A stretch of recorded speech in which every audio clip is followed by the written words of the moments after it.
Like the company rule and the crown rule. Company rule जो कि east India company का rule था यहाँ पे इंडिया में, जो कि 1773 टू 1858 तक रहा। And then the crown rule जो कि हिज मेजेस्टी रूल था, जो ब्रिटिश गवर्नमेंट के द्वारा यहाँ पे रूल किया जा रहा था, वो 1858 टू 1947 तक रहा। सो इसी को हम डिस्कस करेंगे, थोड़ा इंग्लिश में थोड़ा हिंदी में। ओके, द कंपनी रूल जो कि 1773 टू 1858 तक था, जिसमें पहला रेगुलेट जो एक्ट आया था वो था रेगुलेटिंग एक्ट, जो कि 1773 में आया था। इसके द्वारा ईस्ट इंडिया कंपनी पे ब्रिटिश गवर्नमेंट द्वारा ये पहला एक्ट पास किया गया था, रेगुलेटिंग एक्ट, जिसमें governor of Bengal became governor general of Bengal. जो बंगाल के गवर्नर थे उनको गवर्नर जनरल अब बना दिया गया था, और जो first governor general of Bengal थे वो थे Lord Warren Hastings. It strengthened the control of British government over company by requiring the court of directors to report on its revenue, civil and military affairs in India। इस जो regulating act था 1773 का, इसके द्वारा क्या किया गया था, जो ब्रिटिश गवर्नमेंट थी उसके द्वारा एक कोर्ट ऑफ डायरेक्टर्स कंपनी में स्थापित किया गया था, जो कि सिविल मिलिट्री रेवेन्यू अफेयर्स को देखता था भारत में। Establishment of a supreme court at Calcutta in 1774 sorry, और 1774 में सुप्रीम कोर्ट की स्थापना हुई कलकत्ता में। देखिए, I am here discussing only important facts, not whole theory. So if there is, अगर कोई भी टॉपिक छूटता है तो आप इंटरनेट या बुक से रेफ़र करें उसे। रेगुलेटिंग एक्ट ऑफ 1773, इसके बाद पिट्स इंडिया एक्ट आया 1784 में। It distinguished between the commercial and political functions of the company. जो पिट्स इंडिया एक्ट 1784 में पास किया गया। देखिए, नए एक्ट पास क्यों किए जाते थे, क्योंकि पुराने एक्ट जो होते थे उनमें कुछ खामियां रह जाती थी। उन खामियों को दूर करने के लिए नए नए एक्ट्स पास किए जाते थे। कि उनको पास कौन करता था, जो रूलिंग गवर्नमेंट होती थी या रूलिंग कंपनी होती थी, वो लोग पास करते थे इसको। अब यहाँ पे कौन पास करेगा, यहाँ पे अभी जो कंट्रोल ब्रिटिश गवर्नमेंट ने अपने हाथों में थोड़ा थोड़ा ले लिया है, तो ब्रिटिश गवर्नमेंट यहाँ पे एक्ट पास करती है। It distinguish between commercial and political. अब यहाँ पे ब्रिटिश गवर्नमेंट ने क्या किया, कमर्शियल मामले और पॉलिटिकल मामले जो थे उनको अलग अलग कर दिया। A court of directors to manage the commercial affairs. जो कोर्ट ऑफ डायरेक्टर्स, जो कि पहले ही रेगुलेटिंग एक्ट 1773 में बनाया गया था, वो अब सारे कॉमर्शियल मामले देखता था। जो भी ईस्ट इंडिया कंपनी के कॉमर्शियल अफेयर्स थे वो कौन देखता था, court of directors. A new body that is board of control to manage the political affairs. अब जो बोर्ड ऑफ कंट्रोल, जिसको कंट्रोल कौन करता था, ब्रिटिश गवर्नमेंट। अब ब्रिटिश गवर्नमेंट ने एक बोर्ड ऑफ कंट्रोल, एक न्यू बॉडी यहाँ पे इस्टेब्लिश की। वो न्यू बॉडी जो बोर्ड ऑफ कंट्रोल थी वो देखती थी पॉलिटिकल अफेयर्स, जो भी राजनीतिक मामले थे वो सारे बोर्ड ऑफ कंट्रोल देखती थी। यहाँ भी देखिए, बोर्ड ऑफ कंट्रोल तो डायरेक्टली ब्रिटिश गवर्नमेंट के हाथों में था। कोर्ट ऑफ डायरेक्टर में भी उनका एक बंदा था जो कि सारे मामले की रिपोर्ट वहाँ पे देता था indirectly. Directly board of control को वो कंट्रोल कर रहे थे, लेकिन इनडायरेक्टली कोर्ट ऑफ डायरेक्टर्स को भी कंट्रोल कर रहे थे। ये बात थी। Next, charter act of 1813। देखिए, चार्टर एक्ट जो थे वो 3 चार्टर एक्ट पास किए गए, जिसमें 1813 का जो चार्टर एक्ट था ये क्या था, it abolished the trade monopoly of the company in India, the Indian trade was thrown open to all British merchant. अभी तक क्या था, अभी तक जो व्यापार एक मोनोपोली पॉलिसी फॉलो करता था, जिसके तहत केवल जो ईस्ट इंडिया कंपनी के लोग थे वही व्यापार कर सकते थे कहीं भी दूसरे देशों के साथ इंडिया में। लेकिन अभी क्या था, जो भारतीय व्यापार था वो ओपन कर दिया था, खोल दिया गया था सभी ब्रिटिश व्यापारियों के लिए, ऑल ब्रिटिश मर्चेंट्स। अब यहाँ पे हाउएवर इट कंटिन्यूड, इसमें भी कुछ शर्तें लागू थी। However it continued the monopoly of the company over trade in T and trade with China. देखिए इसमें भी क्या था, चाय पे जो था वो उन्होंने मोनोपोली अपनी लागू कर रखी थी, और चाइना के साथ जो व्यापार था उस पर भी उन्होंने मोनोपोली, चाइना के साथ सिर्फ कंपनी के लोग ही व्यापार करेंगे, और जो चाय का जो व्यापार था वो भी कंपनी के लोग ही, ये उन्होंने अपनी मोनोपोली अभी भी चालू रखी थी। बाकी सारे मामलों में ट्रेड मोनोपोली को ख़त्म कर दिया था। Christian missionaries come to India, जो ईसाई मिशनरियाँ थीं वो भी इंडिया में इसी टाइम आ गई थी। और इस एक्ट ने लोकल गवर्नमेंट को ऑथराइज़ किया था to impose taxes on persons, मतलब जो लोकल गवर्नमेंट थी, जो प्रिंसली स्टेट्स थे वहाँ की जो गवर्नमेंट थी, उनको ऑथराइज़ किया था कि आप लोगों से टैक्स वसूल करिए, और अगर कोई टैक्स नहीं देता है तो उनको आप उसके लिए पनिश भी कर सकते हैं, दंड भी दे सकते हैं। तो ये था charter act of 1813। Charter act of 1833, it made governor general of Bengal as the governor general of India. अब देखिए यहाँ पे ये इम्पोर्टेंट है, चार्टर एक्ट ऑफ 1833, 1833 का जो चार्टर अधिनियम पास हुआ, इसमें क्या था, अब अभी तक उन्होंने केवल बंगाल में ही अपना प्रभुत्व जताया, अब इसके बाद में क्या हुआ, अब उन्होंने जो बंगाल के गवर्नर जनरल थे उनको गवर्नर जनरल ऑफ इंडिया कहा, और इंडिया का गवर्नर जनरल, इंडिया में भी जिन जिन प्रिंसली स्टेट्स पे उनका राज्य था, जैसे कि कई सारे, तो अब क्या था, governor general of Bengal became the governor general of India and vested in him all civil and military power, और उसमें सारी सिविल और मिलिट्री जो ताकतें थी निहित कर दी गवर्नर जनरल ऑफ इंडिया में। लॉर्ड विलियम बेंटिक, ठीक है, ये पहले गवर्नर जनरल थे इंडिया के, और बंगाल के पहले गवर्नर जनरल कौन थे, वॉरेन हेस्टिंग्स। ओके, तो ये 1833 का एक्ट इम्पॉर्टेंट है, थोड़ा सा ज़्यादा मैं फैक्ट्स बता नहीं रहा, जो ज़रूरी है वही बता रहा हूँ। चार्टर एक्ट ऑफ 1853, अब जो तीसरा चार्टर एक्ट था, चार्टर अधिनियम 1853, इसमें it separated for the first time the legislative and executive functions of the governor generals council. इसमें क्या था, लेजिस्लेटिव एंड एग्जीक्यूटिव जो फंक्शंस थे उनको अलग अलग कर दिया गया था पहली बार, किसके द्वारा, तो गवर्नर जनरल्स काउंसिल्स के जो मामले थे, एग्जीक्यूटिव और legislative. It introduced an open competition system of selection and recruitment of civil servants. इन्होंने एक ओपन कंपटीशन सिस्टम इंट्रोड्यूस किया जो कि सिविल सर्वेंट्स को रिक्रूट करने के लिए था। The covenanted civil service was thus thrown to the Indians also. तो एक भारतीयों के लिए भी ये एक फर्स्ट टाइम हुआ था, भारतीयों के लिए भी सिविल सर्वेंट बनने का मौका था। कौन सा, अनुबंधित, covenanted. It introduced for the first time local representation in the Indian Legislative Council.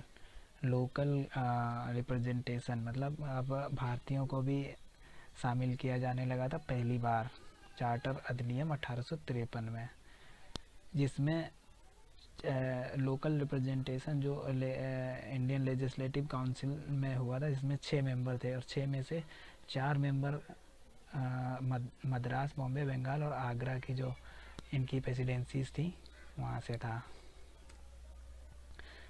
अब आया अभी यहाँ पे कंपनी का रूल ख़त्म। 1857 का विद्रोह हुआ, ठीक है। 1857 का विद्रोह, चार्टर एक्ट ऑफ 1853 के बाद ही यहाँ पे विद्रोह हुआ। तो 1857 के विद्रोह के बाद अब जो था, भारतीय जाग चुके थे, कंपनी के हाथ से कंट्रोल ख़त्म हो रहा था, जगह जगह पे धरना प्रदर्शन हो रहे थे, ठीक है। तो अब क्या था, जो 1857 की क्रांति हुई, 1857 रिवॉल्यूशन जो था, उसके बाद में जो इंडिया पे जो कंट्रोल अब किसका हो गया, क्राउन का, ताज का, हिज मैजेस्टी गवर्नमेंट यहाँ पे आ गई थी। द क्राउन रूल 1858 से 1947 से चला, 1858 टू 1947, ठीक। तो अब यहाँ पे पास हुआ पहला act, the first act which is introduced in India, government of India act 1858। इसको हम also known as the first war of independence, मतलब स्वतंत्रता का पहला युद्ध भी कहते हैं इसको, जो गवर्नमेंट ऑफ इंडिया एक्ट 1858 पास हुआ।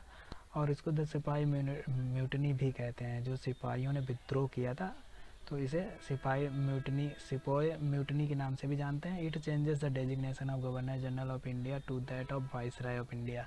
अब यहाँ पे क्या था, क्राउन रूल जब आ गया है तो जो भारतीय गवर्नर जनरल हुआ करते थे, अब उनको वाइसराय कहा जाने लगा। He was the direct representative of the British crown in India. अब जो वाइसराय था उसी पे पूरा कंट्रोल था इंडिया पे, उसका ही पूरा कंट्रोल था इंडिया पे, और वो किसके कंट्रोल में था, ब्रिटिश क्राउन के।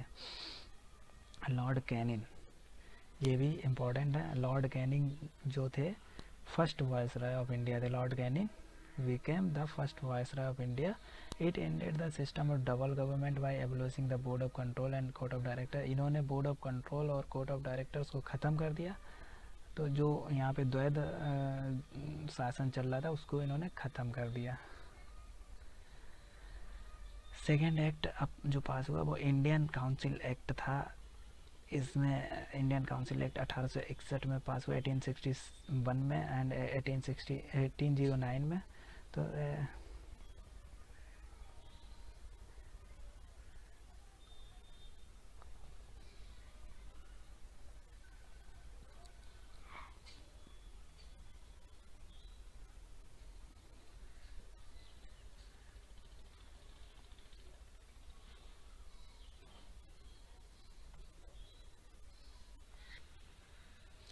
ओके, 1861 1861 में हुआ, 1892 1892, और ये जो 1809 ये गलती से लिख गया यहाँ पे, 1809 के जगह पे 1909, 1909 इंडियन काउंसिल एक्ट 1909 है, 1909।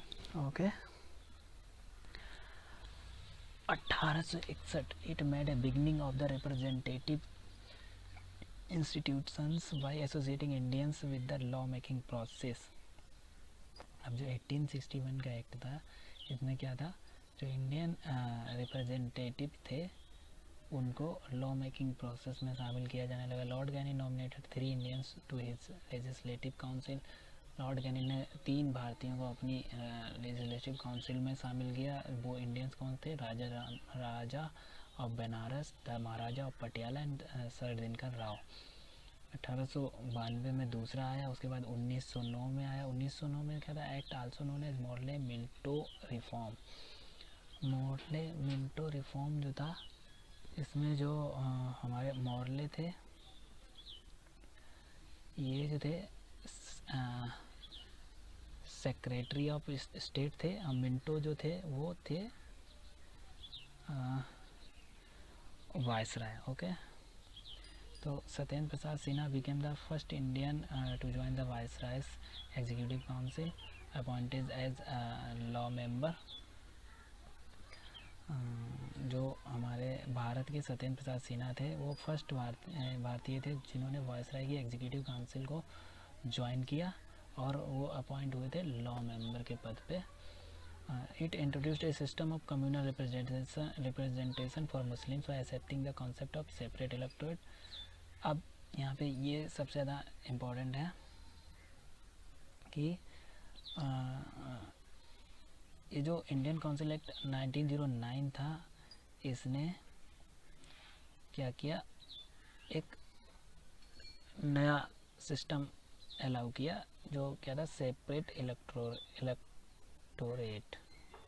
सेपरेट इलेक्टोरेट क्या होता है, इसमें अगर जैसे कि जो माइनॉरिटीज़ हैं, मुस्लिम्स हैं या कोई अदर कास्ट है, अदर धर्म है, वो लोग अपने आप को तो वो जानते हैं कि हमें कोई दूसरा वोटर वोट तो करेगा नहीं, तो वो क्या सोचते हैं कि हमारे जहाँ पे ज़्यादा से ज़्यादा हमारी कम्युनिटी निवास कर रही हो तो वहाँ पे केवल मुझे ही चुनाव लड़ने का अधिकार हो, और जो हमारे कम्युनिटी के लोग हैं वो ही सिर्फ उन्हें ही वोटिंग का अधिकार हो, अदर कम्युनिटी के जो लोग हैं उन्हें वोटिंग का अधिकार ही ना हो। तो ये क्या होता है, सेपरेट इलेक्टोरेट। ओके, इसको कम्यूनल क्यों कहा गया, क्योंकि ये एक विचारधारा है जिसमें दूसरे लोगों को मौका ही नहीं दिया जाता है। अब ये मुस्लिम्स के लिए ही था केवल।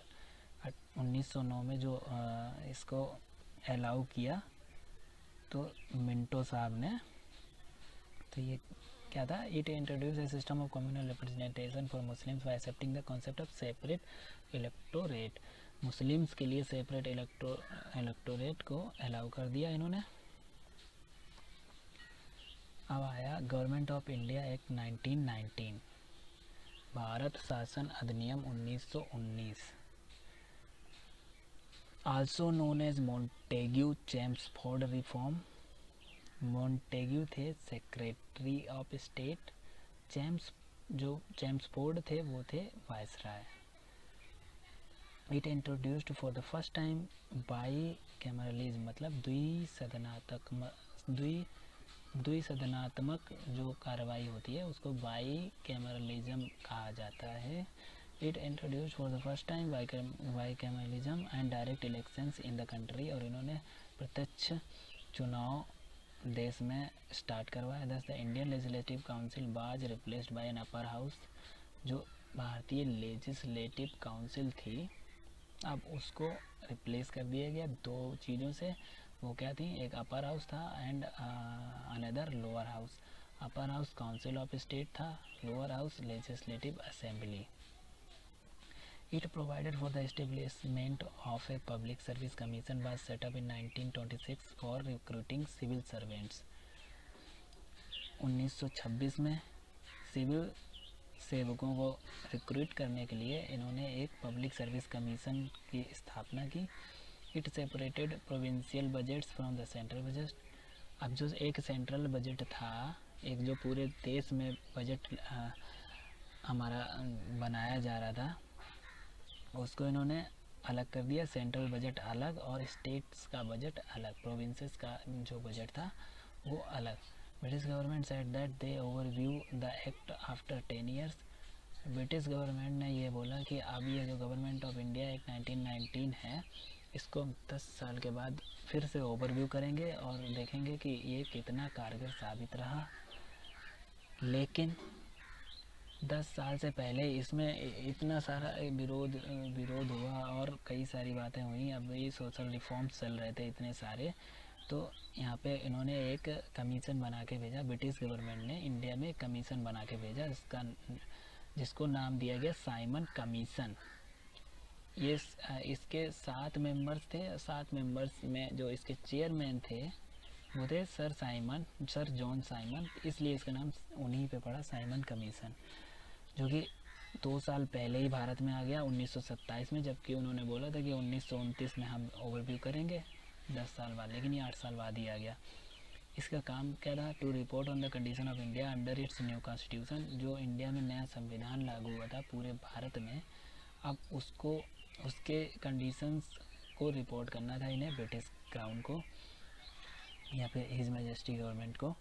चेयरमैन सर जॉन साइमन थे, बता ही चुके हैं। All the parties boycotted the commission, भारत की जितनी भी पार्टियां थी जैसे कि Indian National Congress and Muslim League and और जो अदर पार्टियां थी, उन्होंने पूरी तरह से इस कमीशन का बाइकआउट किया। क्यों किया? All the members of the commission were British, जो इस कमीशन के सातों सदस्य थे वो ब्रिटिशर्स थे। स्लोगन कैम, ये जो साइमन कमीशन भारत आया इसके विरोध में एक नारा भी बहुत फेमस हुआ है, साइमन गो बैक, साइमन वापस जाओ। इसके साइमन कमीशन के तुरंत बाद कम्युनल अवार्ड आया। कम्युनल अवार्ड क्या था अभी बता ही चुके हैं आपको। कम्युनिटी के आधार पे लोगों को अलग अलग करना, रिप्रेजेंटेशन ऑफ माइनॉरिटीज़, जो कि माइनॉरिटीज़ को रिप्रेजेंट करता है। ये कब आया? 1932 में भाई रैमसे मैकडोनाल्ड, जो कि उस समय ब्रिटिश के प्रधानमंत्री थे, पीएम ऑफ ब्रिटेन। इन्होंने कम्युनल अवार्ड लागू किया। When the parties opposes Simon commission, doctor Ambedkar meet the commission for communal award for depressed classes. जिस समय सारी पार्टीज इस जो साइमन कमीशन था इसका विरोध कर रही थी, उसी समय डॉक्टर भीमराव अंबेडकर जो थे वो कमीशन के लोगों से मिलने पहुंच गए। अब उनका मिलने का मेन मोटिव क्या था? ही वांट्स टू, वो चाहते थे कि कम्युनल अवार्ड जो है वो डिप्रेस्ड क्लासेस के लिए भी, जब सभी को कम्युनिटी के आधार पे अलग अलग किया जा रहा है, तो जो डिप्रेस्ड क्लासेस हैं, जो एससी हैं, जो निचले तबके के लोग हैं, उनको क्यों नहीं अलग से एक कम्युनल अवार्ड उनके लिए बनाया जा रहा है? क्यों नहीं उनको अलग से वोटिंग का अधिकार हो उन्हीं के लोगों को? क्योंकि भारत में उन्हें कहीं जगह नहीं मिलेगी, छुआछूत का इतना सब कुछ था और कई सारी कुरीतियाँ चल रही थी। उसकी वजह से भीमराव अंबेडकर ने डिप्रेस्ड क्लासेस के लिए भी कम्युनल अवार्ड की मांग की। 1930 से 1932, अब यहाँ पे 1930 से लेकर 1932 तक 3 गोलमेज सम्मेलन हुए, 3 round tables conferences of the representatives of British government, British India and Indian princely states were held. मतलब इसमें कौन कौन थे? ब्रिटिश गवर्नमेंट के लोग शामिल थे, ब्रिटिश इंडिया के लोग शामिल थे और इंडियन प्रिंसली स्टेट्स के लोग भी शामिल थे। Gandhi ji was distressed over this extension of principle of communal representation. Gandhi ji जो ये कम्युनल रिप्रेजेंटेशन का मामला चल रहा था, इससे बहुत ही डिस्ट्रेस्ड थे, बहुत ही परेशान थे। And undertook fast on to death in Yerwada jail, Poona. तो उन्होंने पूना की जेल में ही मरने तक के लिए व्रत धारण कर लिया, आमरण अनशन कर लिया, जिसको हम कहते हैं आमरण अनशन, fast on to death in Yerwada jail, Yerwada jail में, जो कि पूना में पड़ती है। टू गेट अवार्ड मॉडिफाइड, कि इस अवार्ड को मॉडिफाई किया जाए। गांधी जी नहीं चाहते थे कि सभी को अलग अलग कर दी, हिंदुओं का बंटवारा हो जाए। गांधी जी तो ये भी नहीं चाहते थे कि हिंदू मुस्लिम अलग अलग हो जाए। इस वजह से एट लास्ट अंततः हुआ क्या? There was an agreement between the leaders of the Congress and the depressed classes. अब यहाँ पे एक एग्रीमेंट होना ही था। डिप्रेस्ड क्लासेस जिसके मुखिया थे डॉक्टर भीमराव अंबेडकर और कांग्रेस, इनके बीच में agreement known as Poona pact. अब इस एग्रीमेंट को क्या कहा गया? पूना पैक्ट।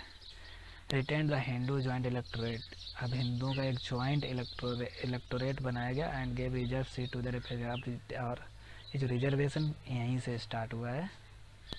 अब जो डिप्रेस्ड क्लासेस थी, जो एससी थे, शेड्यूल कास्ट थी, उसको रिजर्वेशन यहीं से दिया गया है। गांधी जी ने एक अच्छा काम किया कि उनको अलग होने से बचा दिया।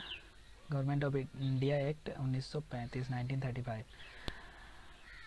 अब ये जो गवर्नमेंट भारत शासन अधिनियम 1935 था, the act marked A second milestone toward a completely responsible government in India. It was heavy and lengthy document having 321 sections and 10 schedules. अब ये जो भारत शासन अधिनियम 1935 था, इसमें बहुत ही बड़ा डॉक्यूमेंट तैयार किया गया जिसमें 321 सेक्शन थे और 10 शेड्यूल्स थे.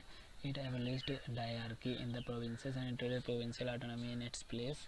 यहाँ पे जो द्वैत प्रणाली चल रही थी उसको यहाँ से हटाया गया और प्रोविंशियल ऑटोनॉमी को लागू किया गया. It provided for the adoption of dyarchy at the centre. अब उसके बाद में आते आते जो इस एक्ट का मिडिल पार्ट था, मतलब कि समय का मध्य बिंदु जानते हैं आप, 1935 से स्टार्ट हुआ. जैसे ही ख़त्म होने के बीच का समय जो आया उसमें यहाँ पे डायरकी को फिर से अडॉप्ट कर लिया गया. It introduced bicameralism in 6 out of 11 provinces. जो 11 प्रोविंसेस थी टोटल, उसमें से 6 प्रोविंसेस में बाइकैमरलिज्म को लागू कर दिया गया. वो 6 प्रोविंसेस कौन सी थी? Bengal, Bombay, Madras, Bihar, Assam and united provinces. यहाँ पे 2 हाउस इस्टेब्लिश किए गए, legislative council upper house and legislative assembly lower house. It further extended the principle of communal representation by providing separate electorates for depressed classes, women and labor. यहाँ पे फिर से एक सिद्धांत लागू किया गया कम्युनल रिप्रेजेंटेशन का. वो था शेड्यूल क्लास के लिए, डिप्रेस्ड क्लास औरतों के लिए, वुमेन एंड लेबर्स जो वर्कर्स थे उनके लिए अलग अलग. It abolished the council of India. भारतीय काउंसिल को इसने स्थगित कर दिया. Established by the Government of India act 1858. 1858 के गवर्नमेंट ऑफ इंडिया एक्ट में जो इंडियन काउंसिल बनाई गई थी उसको इसने एबलिश कर दिया.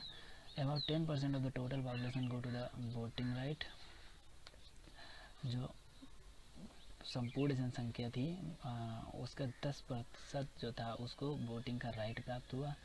रिजर्व बैंक ऑफ इंडिया इसी एक्ट में स्थापित की गई, जिसका उत्तरदायित्व क्या था? करेंसी और कंट्री के क्रेडिट को कंट्रोल करना. Federal public service commission, 3 services यहाँ पे जो थी वो अस्तित्व में आई, जो थी federal public service commission FPSC, provincial public service commission PPSC, joint public service commission JPSC. Joint public service commission जो था वो 2 और मोर प्रोविंसेस के लिए था. जो इंडियन इंडिपेंडेंस एक्ट 1947, भारतीय स्वतंत्रता अधिनियम 1947. मेन टारगेट जिसके लिए हम अभी तक अंग्रेज़ों से इतना संघर्ष कर रहे थे, अब अंततः वो समय आ चुका था. Indian independence act 1947. On February 20, 1947, the British Prime Minister Clement Attlee declared that the British rule in India would end by June 30, 1948. British prime minister जो थे क्लीमेंट एटली, जिन्होंने उस टाइम पे क्या किया? बहुत ही अच्छा किया. British rule in India would and by June 30. उन्होंने ये भारतीयों को आश्वासन दे दिया कि 30 जून 1948 से ब्रिटिश रूल जो भारत में है वो ख़त्म हो जाएगा. After the power would be transfer to the responsible Indian hands. इसके बाद जो शक्तियां हैं वो रिस्पॉन्सिबल भारतीय हाथों में सौंप दी जाएंगी. डेट क्या थी, कब सौंपा जाएगा? 30 जून 1948. इसकी घोषणा कब की थी? 20 फरवरी 1947 को. मुस्लिम लीग अब बहुत ही परेशान थी. मुस्लिम लीग के जो मेन लीडर थे Mohammad Ali Jinnah, he is very distressed. He was very distressed because वो ये चाहते थे कि अलग से देश बने या हमारा जो मुस्लिमों का था वो अलग संविधान बने। अब वो किस बेस पे कहते थे, वो भी ये सोच रहे थे कि शायद हिंदू पॉपुलेशन इंडिया में इतनी ज़्यादा थी कि आगे चल के मुस्लिमों को उनका अधिकार ही ना मिले, उनका अधिकार ही छीन लिया जाए। इसलिए मुस्लिम लीग जो थी demanding partition of the country, Muslim league ने कंट्री के विभाजन की मांग की। अगेन ऑन जून 3 1947 3 जून 1947 को British government made it clear that any constitution framed by the constituent assembly of India form, जो कॉन्स्टिट्यूएंट असेंबली इंडिया में 1946 में बनाई गई थी, can not apply to those parts of the country which were unwilling to accept it. अब जो britisher थे उन्होंने साफ कर दिया कि जो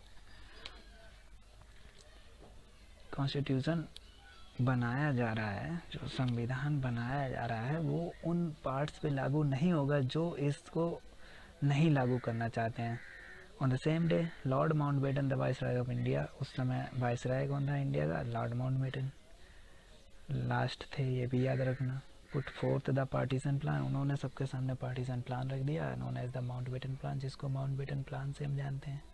the plan was accepted by the Congress and the Muslim League, Congress और मुस्लिम लीग के द्वारा इस प्लान को एक्सेप्ट कर लिया गया। Immediate effect was given to the plan by enacting the Indian Independence Act 1947।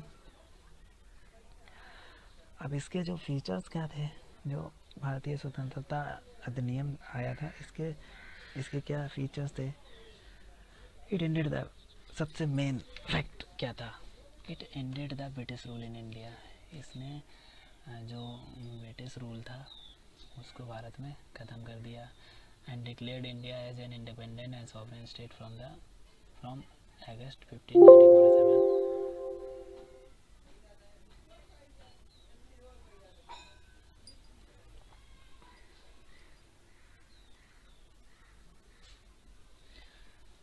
Okay, 15 August 1947 से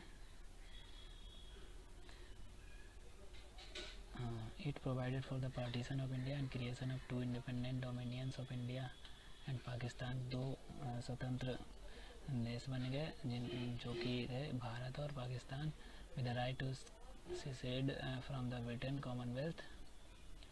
It abolished the office of viceroy and provided for each dominion a governor general who was to be appointed by the British king on the advice of the dominion cabinet। अब यहाँ पे क्या था, दोनों country जो थे भारत और पाकिस्तान, उनको वायसराय का यहाँ से वायसराय का खात्मा हो गया। अब गवर्नर जनरल बना दिए गए सभी कंट्री अलग अलग दोनों के। No act of the British parliament pass after 15 August 1947 के बाद ब्रिटिश पार्लियामेंट के द्वारा कोई भी एक्ट पास नहीं किया गया भारत में।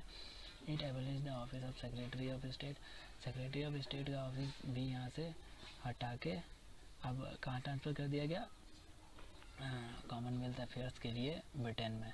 It granted freedom to the Indian princely states either to join the dominion of India और डोमिनियन ऑफ पाकिस्तान और टू रिमेन इंडिपेंडेंट। अब इंडिया के जो भारत के जो राजघराने थे, प्रिंसली स्टेट्स थे, उनको प्रस्ताव दे दिया गया कि वो चाहें तो अपनी मर्जी से स्वेच्छा से पाकिस्तान में रहना चाहें पाकिस्तान में मिल सकते हैं, इंडिया में रहना चाहें इंडिया में मिल सकते हैं, अलग से स्वतंत्र रहना चाहें तो स्वतंत्र रह सकते हैं।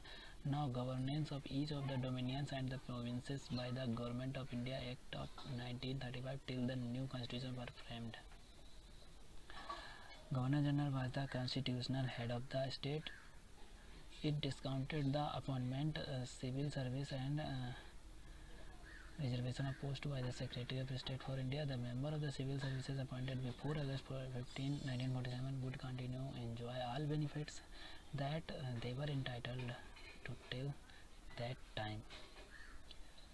14-15 अगस्त को क्या हुआ? At the stroke of midnight of 14-15 August 1947 the British rule came to an end and power was transferred to the 2 new independent dominions of India and Pakistan। Lord Mountbatten became the first Governor General of the new dominion of India। He swore in Jawaharlal Nehru as the Prime Minister of independent India। The Constituent Assembly of India formed in 1946 became the Parliament of the Indian Dominion। जो कि जो constituent assembly Bharat में 1946 में बनी थी। अब वो parliament of Indian dominion, Bharat की संसद थी। Thank you very much. फिर मिलते हैं अगले वीडियो में एक नए टॉपिक के साथ। तब तक के लिए बाय बाय।